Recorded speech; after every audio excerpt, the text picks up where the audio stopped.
who is doing all of the killing in the Bible. And you know what I found out during my research into that topic? It wasn't the devil. God had killed over 3 million people in the Bible, including his own son. Isaiah 45:7. I form the light and I create the darkness. I make peace and I create evil. I doeth these things, saith the Lord. That's God speaking. I didn't see what he was yelling at. I didn't see the ambulance coming, but I remembered him yelling. That was the last thing I heard from him. There's more to life than what we think, and Landon Whitley has proven this. Beyond just our universe existing, heaven and hell are real, and this young boy got to experience the former not once but 3 times while the world thought he was dead. Each time he woke up from being completely unconscious and unresponsive, he had a terrifying message from Jesus himself. The message is so important that Landon isn't the only one who has come forward to narrate his death experience. 2 other children and a young man have also claimed to have seen Jesus while the world thought they had died. What did Landon and the other testifiers reveal, and why did they need to die to see the unseen? Join us as we reveal the terrifying message Landon and the others were told to deliver to the world. The boy who died 3 times. Landon Whitley was only 8 years old when he had the first of his 3 encounters with Jesus Christ. It all started one Sunday morning in 1997. Landon got into his parents' car, a Pontiac with his mom Julie, and Dad Andy unaware of what would happen during their drive. They were on their way home from church, with Andy driving. Suddenly, something terrible happened. An ambulance crashed into their car at an intersection, hitting the driver's side where Andy was sitting. Unfortunately, Andy died right away, but the rescuers were quickly able to help Julie out of the car after the crash. Unaware there was a child in the vehicle, they didn't see Landon at first because the car was so damaged. Landon was sitting behind his dad, and because the car crashed inwards, his body was hard to find. Julie remembers that the rescuers saw Landon's shoe first, and then they searched deeper and found him. When they pulled Landon out of the car, he wasn't breathing. The rescuers worked quickly to help him breathe again. Landon's journey was just beginning, and he would need all the help he could get. Landon was brought back to life and rushed to the hospital in a special helicopter called a life flight. He was in very bad shape, and his body stopped working 2 more times that day. But the doctors and nurses were able to bring him back to life again both times. Even though they were able to save his life, the doctors told Julie that they didn't think Landon would survive. They said that if he did manage to live, his brain would be very damaged, and he would be like a baby again. He wouldn't be able to walk, talk, or eat on his own. Julie was so desperate to have her son back that she would have accepted even that outcome, just to have him alive. Julie was feeling a lot of pain and sadness when she had to say goodbye to her husband at his funeral. She felt like God had abandoned her, and she didn't understand why this tragedy had happened. She was angry and hurt, and she asked God why he hadn't sent angels to protect them. But even in her sadness and anger, Julie was still praying to God with all her heart, begging him to please let Landon live. She was torn between her grief and her hope, and she was holding on to her faith as tightly as she could. Landon's head was very badly hurt in the accident, and he fell into a deep sleep called a coma. He was in the hospital, connected to many machines that helped him breathe and kept his heart beating. Julie, his mom, sat by his side, praying every day for him to wake up. But for 2 weeks there was no sign of improvement. The doctors saw nothing that gave them hope. Julie kept praying, begging God to let Landon open his eyes again. Then something unexpected happened. After 2 weeks, Landon's eyes opened. The doctors were shocked and happy, and Julie was overjoyed. But what was even more amazing was that Landon had no brain damage at all. He was going to be okay. But Julie knew she had to break the news of Andy's death to Landon. She was afraid to hurt him even more, but she knew she had to tell him the truth. Julie asked Landon if he knew where his dad was, and Landon replied that he had seen him in heaven. Landon remembered his time in heaven clearly, even years later. He said he saw his dad, and also some friends who had died before him. They were all standing together, not saying a word, but just being together. Landon also told his mom that he saw 2 other children in heaven, and Julie was shocked because she had never told Landon about the 2 miscarriages she had before he was born. Landon's story is a miracle, and it has stayed with him all these years. He remembers the accident, the coma, and his time in heaven where he saw loved ones who had passed away. Julie is grateful that her son is alive and well, and she knows that their faith and prayers helped them through the darkest time in their lives. Landon has a special memory from his time in heaven. He remembers seeing 2 children who he knew were his brothers and sisters, even though no one had ever told him about them. He says that in heaven, you just know who people are, and you know they belong to you. Landon had 3 different experiences in heaven, each time he died and came back to life. The 3rd time was special because he met Jesus, who gave him a terrifying message and an important job to do. Jesus told Landon that he had to go back to earth and be a good Christian. He also gave Landon the message of his existence and told him to tell others about him. Landon says it was like getting a sneak peek of a movie, where you only see a few parts of the story, but he knew what he had to do.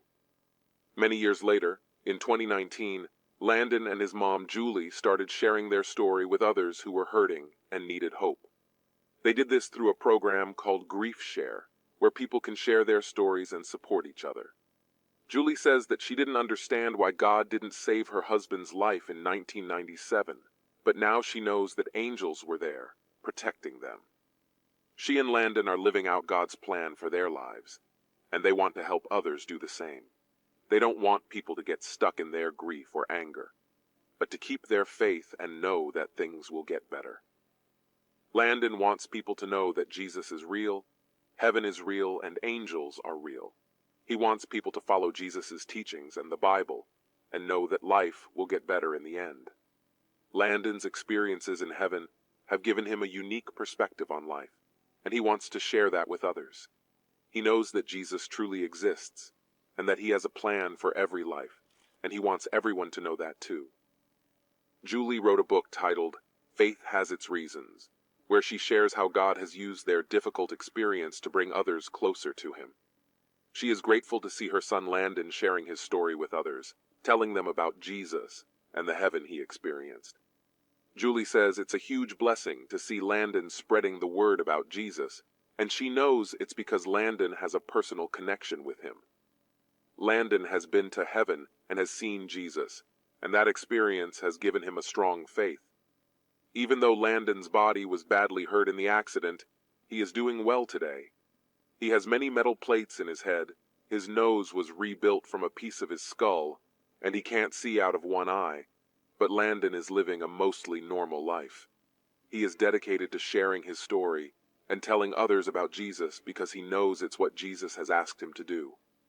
Landon is confident in his faith, and he wants everyone to know that Jesus is real, angels are real, and heaven is real. He is living proof of God's love and grace, and he wants to inspire others to have faith too. Landon isn't the only child who has claimed to have died and met Jesus before coming back to life. Zach and Mia's testimonies of seeing Jesus. Another named Zach Clements, a high school football player, also found himself in a life-threatening situation that led him to meet Jesus.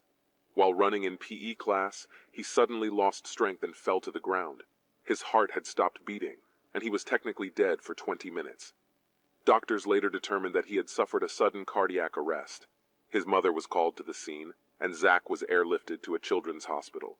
Miraculously, just as the medical team was about to pronounce his time of death, they detected a pulse. Zach woke up days later, and his recovery has been nothing short of a miracle. He shared a personal story of dying, seeing Jesus, and coming back to life. He described the experience in clear detail, remembering what he saw and heard during those minutes without oxygen. Even with how serious the incident was, Zach's sense of humor, strength, and confidence to spread God's word with testimony have helped him through his ordeal. Besides Landon and Zach, young Mia has also gotten to meet Jesus while being unresponsive in real life. Melissa Harris reported that in October 2020, she and her husband Mike enjoyed a cabin getaway and hiking with their kids in Ohio's Wayne National Forest. On their last day, Mike was carrying their daughter Mia down a path when tragedy struck. Melissa said she heard Mike scream Mia's baby in a way that made her know something awful had happened. Melissa grabbed Mia and held her in her arms, thinking she was gone. Mia felt lifeless to her, like there was just nothing inside her. A large tree branch had snapped and fallen 60 feet to the ground, hitting Mia squarely on the head. Melissa said Mia showed no signs of life, and Mike prayed for her to wake up. After nearly a minute, Mia let out a scream that sounded awful and like it came from the depths of her soul. Melissa said it was the worst thing she had ever heard, but at the same time, it was a sign that Mia was alive. Melissa took Mia from Mike, and he went to search for cell service to call 911. It didn't end there. As they waited and prayed for help to arrive, Melissa realized the extent of Mia's injury. She said it wasn't a matter of if they would lose Mia, but when, given the severity of the injury. Melissa remembered touching Mia's head and feeling her skull was crushed. She cried out to God, asking him not to take her daughter, even if it meant she would leave this earth. Melissa said she believed in God and trusted him, knowing he had the power to change the situation. She remembered a story in the Bible about a woman who was healed by touching the hem of Jesus' robe. Melissa believed that if the power of Jesus was strong enough to heal the woman, then God could heal her daughter too. Melissa prayed over and over again, putting her hands on Mia and asking God to heal their daughter. She begged God to heal Mia multiple times. Meanwhile, the whole hospital scene was chaotic, with Mike running towards the trailhead, desperately searching for cell service. Melissa was crying and praying, holding Mia in her arms and begging God to save her daughter's life. Melissa remembered the sound of Mia's scream and how her daughter's lifeless body felt in her arms. She said it was a moment she would never forget, and it felt like an eternity as they waited for help to arrive. Melissa did not believe this could be happening to their family. She described the feeling of hopelessness and helplessness, but also the strength of her faith in God. Melissa also remembered the words of the Bible verse she had read, that Jesus told someone, her faith had healed her. Melissa believed that if Jesus had the power to heal the woman in the Bible, then he could heal Mia too. First responders finally arrived at the scene and rushed Mia to a nearby hospital. Mike followed in his car but stopped to call his church staff to pray. He wanted them to intercede on behalf of his daughter, pleading with God to perform a miracle. As Mike prayed, the word spread quickly through his church leadership, both locally and internationally. People around the world were praying for Mia, asking God to intervene and save her life. Mia was put into a medically induced coma and transported to Nationwide Children's Hospital. The doctors confirmed that she had suffered a traumatic brain injury, a fractured skull, and bleeding in and around the brain. Mike and Melissa were left with one main unanswered question. Would Mia wake up? The next morning, hospital staff brought Mia out of her coma. To everyone's surprise, she reached down and grabbed her diaper, saying she peed in her pull-up. For Mike, this was a sign that Mia was still with them, and that she was going to be okay. Although she showed signs of paralysis on the left side of her body, Mia overcame any deficits within 3 days. Weeks later, she underwent a craniotomy to repair her skull and the tear in her brain's dura. Amazingly, she recovered all cognitive function, and her personality remained intact. Mia's recovery was nothing short of miraculous. She was the same fun-loving, hilarious, and spirited child she had always been. It was as if nothing had ever happened to her. Months after the accident, Mia confessed to her dad that she had had a dream about Jesus, who had brought her home. Mike and Melissa were convinced that God had healed Mia and that his hand was on her life. Mike and Melissa were thankful for the chance to raise their daughter, and they knew that they owed it all to God. Mia made a full recovery, and Mike and Melissa knew that they had experienced a miracle, and they were forever grateful. Atheist turned devout Christian. At the age of 19, Bobby Soroza started working as a police officer in the state of New Jersey, and there he saw the dark side of the world. There's a reason why he first mentioned this in the YouTube video where he told his story. You'll see why soon. Just keep watching. Bobby Soroza's grandmother, who raised him, passed away when he was in his early 20s. She was one of 9 sisters and was known for her strong work ethic despite being the poorest among them. Bobby was very resentful and angry with God for taking her away, as she was like a mother figure to him. At the age of 28, Bobby started his career in finance, and 2 years later, he left the police department after 12 years of service to focus on his business. It was there that he met his wife, with whom he has 3 children today. Although Bobby's wife was a devout Christian, he didn't share her beliefs. He would accompany her to church out of support, but he didn't genuinely connect with the faith. He struggled with resentment and anger towards God, especially after his grandfather passed away 2 years after his grandmother's death. For most of his life, Bobby didn't care about God or Jesus. He was too consumed by his own pain and resentment. But on March 23, 2020, Bobby experienced a life-changing incident. He went to bed feeling fine but woke up struggling to breathe as if someone was kicking him in the chest. Bobby remembered his training as a police officer and curled up in the fetal position to ease his breathing. He was unaware that his wife had called 911, and paramedics and police officers arrived at their home. One of the officers helped Bobby up, and that's the last thing he remembered. According to Bobby, he didn't want to get up, but the officer's outstretched hand and gentle words convinced him to take his hand and stand up. Bobby's wife filled in the gaps, revealing that he had turned blue and was unresponsive before the officer arrived. He asked if he should share both his and his wife's sides of the story, or just his own. He then described how he remembered being pulled up by someone and then feeling like he was floating in black space, unable to see or hear anything. According to Bobby's wife, he was placed on a stair chair and carried downstairs by paramedics, who instructed him not to grab the walls. Despite being in a spiritual realm, Bobby was coherent and spoke to his wife, telling her how tired he was and apologizing. Bobby's wife remembered that his eyes rolled back, and he lost consciousness. He was rushed into an ambulance where CPR was performed. Bobby's heart stopped again, and he was dead for over 40 minutes before being stabilized and taken to the nearest hospital. Due to his critical condition, Bobby was taken to the nearest hospital, where he arrived clinically dead. His wife, a retired EMT, was only allowed to visit him for 5 minutes every hour due to hospital restrictions. Bobby later met the first responders who saved his life and learned that he had been clinically dead upon arrival at the hospital. Bobby Soroza's wife was not allowed to stay with him in the hospital due to the lockdown in New Jersey, but she was able to visit him briefly, and during one of those visits, she fervently pleaded with him to come back to life. She remembers whispering in his ear that he shouldn't dare die on her.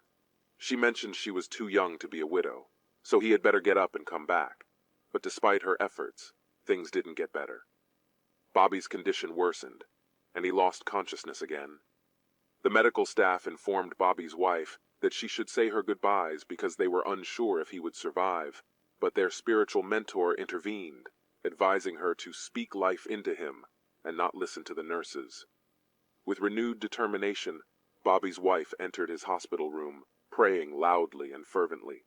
The medical staff was drawn to her prayers, and soon, a miraculous opening in the hospital's ICU became available. Bobby was rushed to the ICU, and his wife was unable to say goodbye before he was whisked away. But she credits her prayers and faith for the sudden turn of events that saved his life. While all this was happening in the physical world, Bobby describes a completely different experience in the spiritual realm. He felt himself floating in black space, unable to see or hear anything. Suddenly, a figure materialized from the right side of his foot, and Bobby was shocked to realize it was Jesus. Overcome with remorse, he started to apologize, convinced Jesus was real. Jesus floated around Bobby's feet before approaching him and lifting him in a gentle, wedding-like embrace. Bobby Soroza describes a profound experience in the spiritual realm where he met a tall, olive-skinned figure with deep eyes and hair down to his shoulders. This being held Bobby very peacefully and lovingly, communicating without words. Bobby felt a deep connection, knowing he would be okay. The figure disappeared into darkness, leaving Bobby floating like a ghost. He then saw his friend Mark, a former police officer and client, who had passed away. Mark had often expressed concerns about his wife's well-being in case something happened to him. Bobby had promised to take care of her, and now, in the spiritual realm, he reassured Mark he had his back. Mark was grateful, and they hugged, discussing their experiences on Earth. Bobby remembered their last conversation, where he had promised to take care of Mark's wife. Mark expressed thanks, and Bobby reiterated he had him. Their conversation was brief but meaningful, focusing on their shared experiences, not their deaths. It was a continuation of their friendship, with no mention of being dead or what they were doing in the spiritual realm. Bobby Soroza woke up in the ICU 9 days after his near-death experience, confused and disoriented. He had a full beard and no memory of what had happened. The ICU was chaotic, with doctors and patients rushing through the hallway. Bobby felt defenseless and scared, with no one explaining what had happened to him. The first person he saw was an Asian gentleman in full protective gear, who called him Robert, but didn't provide any answers. Bobby's instincts kicked in, and he became defensive, refusing to let anyone touch him. He assessed his body and realized he couldn't even move his left leg. As he watched TV, he saw news about COVID-19 and wondered if that's what he had, but he never had COVID-19, despite being tested multiple times.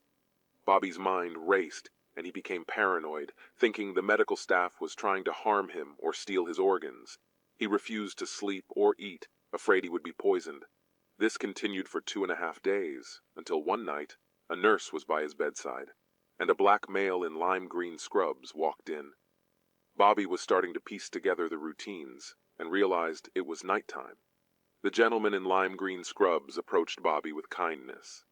Bobby had never seen anyone in the hospital wearing those colors before. The man reached out to touch Bobby's left wrist, and Bobby reacted instinctively, telling him to get away. Bobby demanded who he was, and the man calmly introduced himself, calling Bobby his son. Bobby was taken aback by the man's kind words and asked the man who he was again. The man then explained that he was a prayer warrior sent by Bobby's wife, who had been praying for him outside the hospital every evening with their children. Bobby was skeptical at first, but the man's words resonated with him. Bobby's wife had mentioned the term prayer warrior before, and hearing it again brought him peace. He began to calm down and accepted the man's help. The man touched Bobby's wrist again, and this time, Bobby let him. The man thanked Bobby, and Bobby was relieved again. 2 weeks later, Bobby was coherent and aware of his surroundings. He remembered dying 5 times in one day and the entire experience. He shared it with his wife, who was amazed by the story. She tried to find the mysterious man, Kendrick, but there was no record of him in the hospital.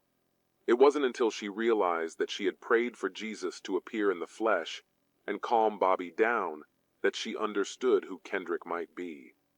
Bobby learned a valuable lesson from his experience.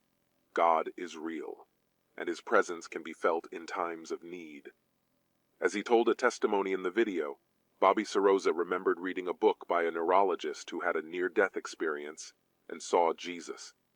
This experience made Bobby realize that God is real and that we don't die, we pass on to another life. When we pass on, we lose 5 emotions: worry, doubt, fear, pain, and suffering. These emotions are gone, and we gain peace and an overwhelming love that cannot be decided. Bobby experienced this love when he crossed over and came back to life 3 weeks later. He told his wife that he didn't mind dying again because the love he experienced was so beautiful and pure. Bobby learned that there is nothing to fear about the unknown because he knows what the other side is like. He wants to share his experience with others to bring them peace and comfort. Bobby believes that everyone has their own journey and may not know where they are in their life. He wants to share his testimony with others so they can understand that there is peace, tranquility, and love on the other side. Bobby's experience changed his life. He was once aggressive and always kept himself busy. Bobby's experience also made him realize that we are born with only 2 fears: the fear of falling and the fear of loud noise. Everything else is influenced by our experiences and environment. When we cross over, we gain pure love. and it's like a blanket that wraps around us, giving us peace. Bobby Soroza said that his life has changed dramatically since his encounter with Jesus. He now shares his testimony with everyone he meets, as he doesn't know what others may be going through. He is happy to have received positive feedback from people who have been inspired by his story. Bobby said that some people have shared their concerns about loved ones who are dying or have passed on, and he's been able to offer comfort and reassurance, even describing details about their loved ones that only they would know. Bobby then personally reached out to his biological mother, stepfather, and biological father, and now their relationships are respectful. He noted that forgiveness is for our own benefit, not others, and he's learned to prioritize relationships and make time for loved ones. His job is no longer the center of his universe. Lastly, Bobby said that he's come to understand that he's not in control of his life. Jesus and God are. When things don't go as planned, he trusts that another door will open, and life becomes less stressful when we surrender to a higher power. Bobby concluded that he's learned to shrug his shoulders when things don't go his way, trusting that it's all part of the plan. His experience has given him a new perspective on life, and he hopes to inspire others to find peace and trust in a higher power. Do you believe Jesus is real and God is alive? We would love to know in the comments. If you enjoyed watching this video, don't forget to leave a like, share it with your family and friends, and subscribe to our channel so you don't miss our next updates.